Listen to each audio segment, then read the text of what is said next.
Hi, my name is Casey Lloyd, and this is my Xtreme Makeover presentation for nu713, Organizational and Systems Leadership.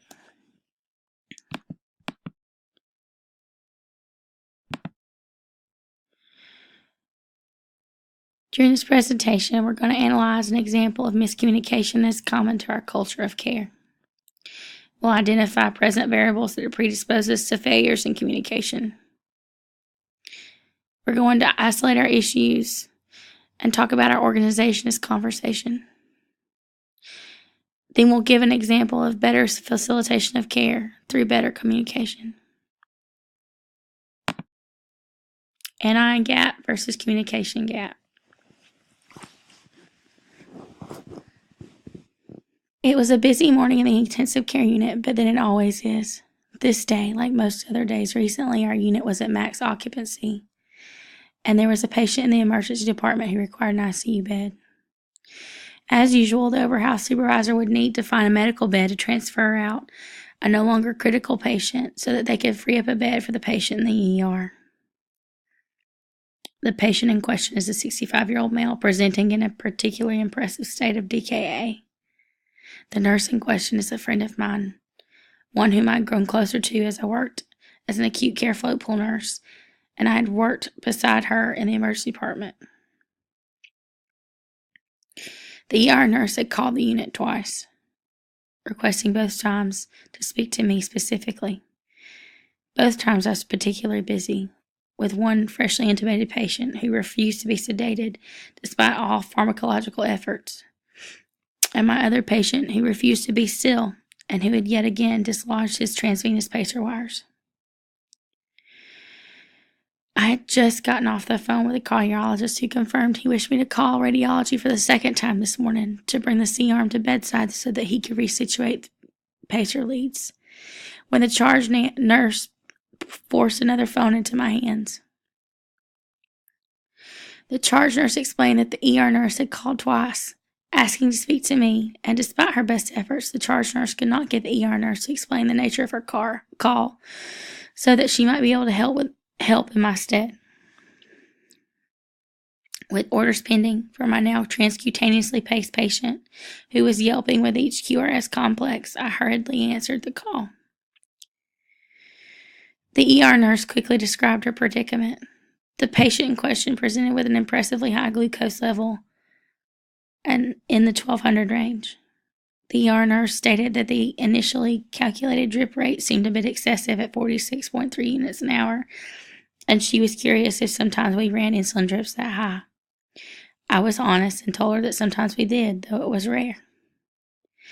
In a hurry to complete the phone call, I asked her if she had gotten another nurse to calculate the drip alongside her, and when she replied that she had, I dismissed the issue and told her that I would see her when she brought the patient up. Nearly 3 hours later, after a bed was finally made available, the patient arrives. The patient's insulin drip was still running at 46.3 units an hour.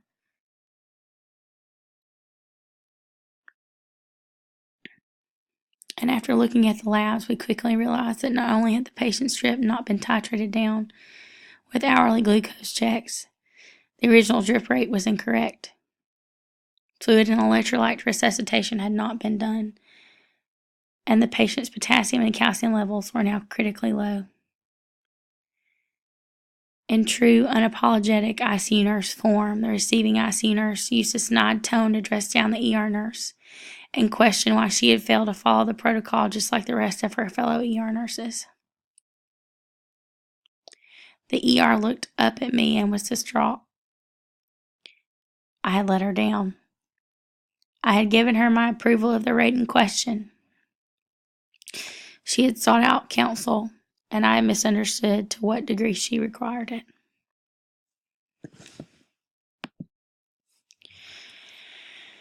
After the fact, I sought out to find the reason why there was such a frequent failure in our ER's ability to apply the protocol and utilize it correctly. And why would they not reach out to us more often if they had questions? While some of the protocol's difficulty to understand is more or less the infrequency at which the individual ER nurse encounters the DKA patient. Much of the burden of confusion belongs to the nature of the protocol.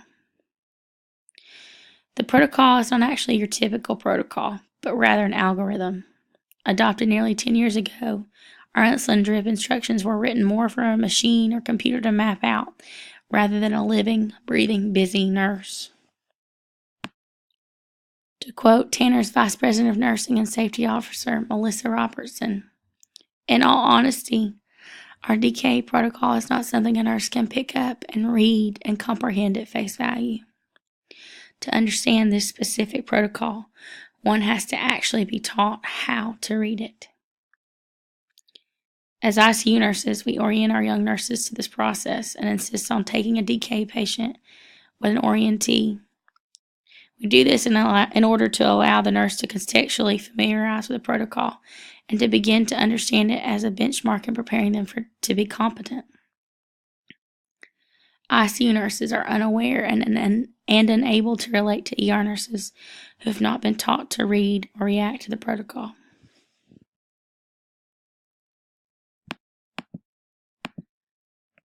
Why me? Why was my ER nurse friend uncomfortable speaking to another ICU nurse, one who was presumably less busy? The truth is that our ER nurses in our institution feel belittled when giving report to our ER staff, our ICU staff. ER nurses are made to feel like their care of the patient was substandard because of the nitpicking questions and the unfriendly behavior of the ICU nurses. Working alongside the ER nurses, I had gained perspective. I had earned their trust. I realized the organization of care was so very different and had learned to adapt. Ironically, I had also been privy to the abrasiveness of giving report to a nurse of my own kind. Once, while working in the ER, I called one of my ICU comrades to give report on the patient I was bringing to the ICU. I was met with a shocking amount of animosity and interrogation. When the ICU nurse on the other end of the phone figured out who I was mid-report, her tone changed. She no longer questioned every statement or line patency, and she was warm and welcoming. Our organization as a conversation between ER and ICU is disappointing. Our text points out that if organizations are temporary stabilizations of a set of things and habits, then the patterns of power are always present within an organization. The habits that we have allowed to fall into place that define our organization have also stabilized to a point where it has concretely affected care and our patients' outcomes. In order to fix this issue, and many others that occur outside the specifics of insulin drips, we as ICU nurses must be mindful and accountable for the way we relate to our nursing counterparts and how we talk and how we listen.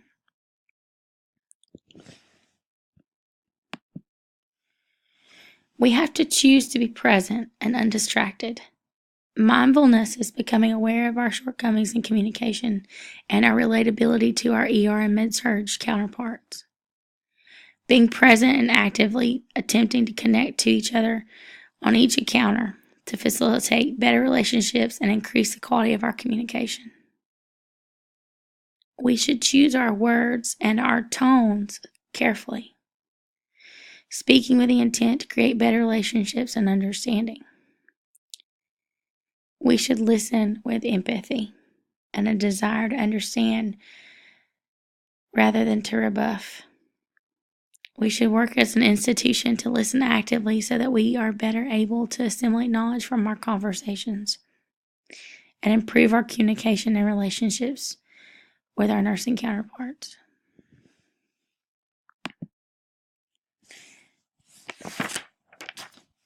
Anion gap versus communication gap, take 2. A critical patient in the ER needs a bed, which will be delayed due to the ICU volume.